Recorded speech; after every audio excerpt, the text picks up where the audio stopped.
अस्सलाम वालेकुम।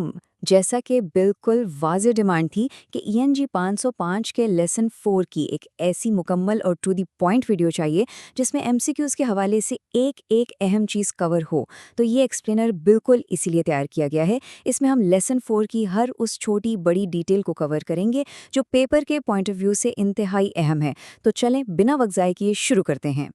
आज का एजेंडा बहुत सीधा सा है। हम तेजी से इन 5 टॉपिक्स को देखेंगे। रिवायत पसंदी यानी बिहेवियरिज्म का तारुफ, पावलोव की मशरूतियत, क्लासिकी मशरूतियत, बाहमी तयनीत का नज़रिया और आखिर में पेपर के लिए सबसे अहम इम्तिहानी नुकात। तो सबसे पहले बात करते हैं बिहेवियरिज्म के बुनियादी तारुफ की।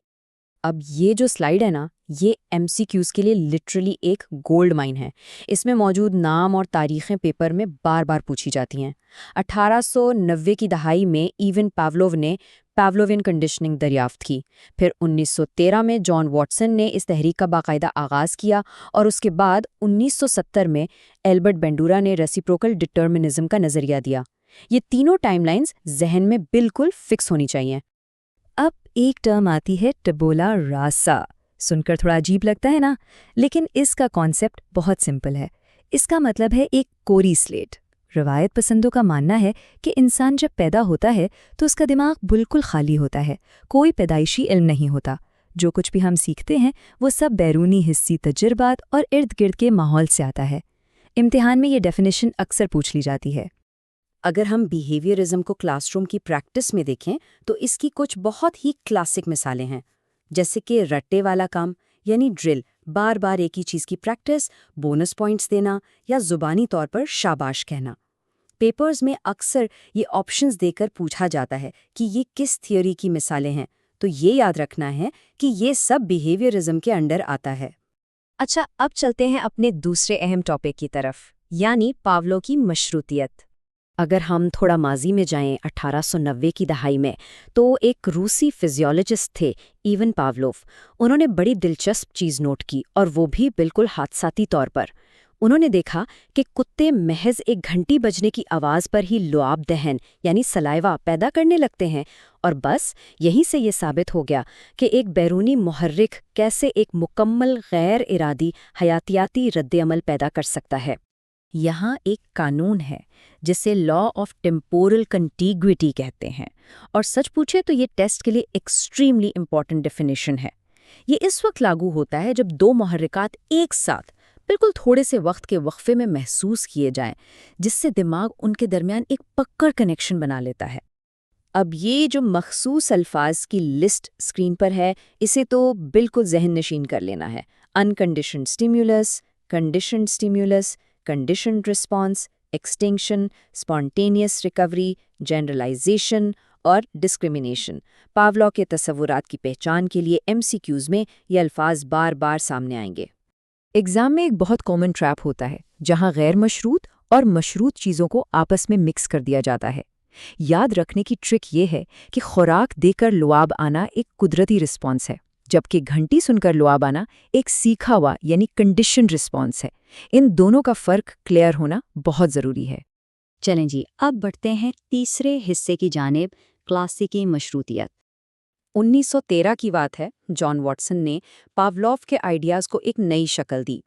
वॉटसन की सबसे बड़ी पहचान ये है कि उसने सीखने के अमल में शऊर यानी कॉन्शियसनेस की सख्ती से मुखालफत की।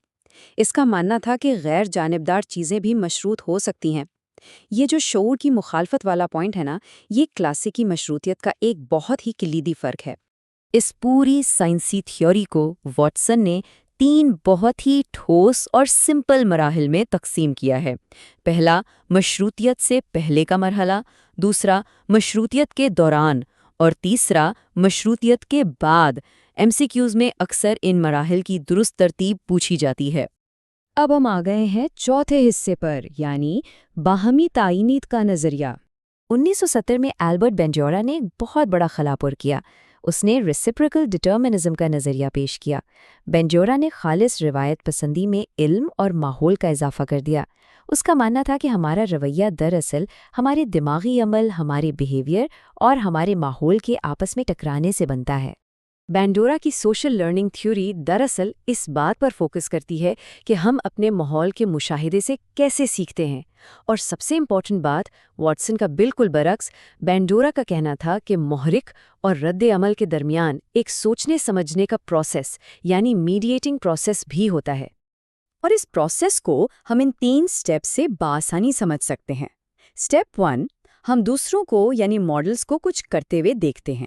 سٹیپ 2، ہم اس معلومات کو استعمال کر کے ان کی کاپی کرنے کی کوشش کرتے ہیں۔ اور سٹیپ 3، اس کے نتیجے میں ملنے والا انعام یا سزا یہ طے کرتی ہے کہ ہم وہ کام دوبارہ کریں گے یا نہیں۔ کتنا لاجیکل ہے نا؟ اب ہم لیسن کے آخر میں آ گئے ہیں، جہاں ہم تمام اہم امتحانی نکات کا ایک فائنل ریویو کریں گے۔ میری مانیں تو اس ٹیبل کا اپنے ذہن میں ایک اسکرین شاٹ لے کر سیو کر لیں۔ پیپر کے لیے یہ ایک پرفیکٹ سمری ہے۔ پاولو کے ساتھ 1890 اور ٹیمپورل کنٹیگوٹی، واٹسن کے ساتھ 1913 اور کلاسیکی مشروطیت، اور بینڈورا کے ساتھ 1970 اور ریسیپروکل ڈٹرمنزم، یہ MCQs کے لیے ایک مکمل پیکج ہے۔ تو اس ایکسپلینر کے اختتام پر ایک چھوٹا سا لیکن گہرا سوال، یہ جاننے کے بعد کہ کنڈیشننگ ہمیں کس حد تک کنٹرول کرتی ہے، ذرا سوچیں کہ پڑھائی کے دوران ہماری کون سی ایسی روزمرہ کی عادتیں ہیں جو دراصل صرف مشروط رد عمل یعنی کنڈیشن رسپانسز ہیں۔ اس دلچسپ تجسس کے ساتھ MCQs اور امتحانات کے لیے بہت بہت گڈ لک۔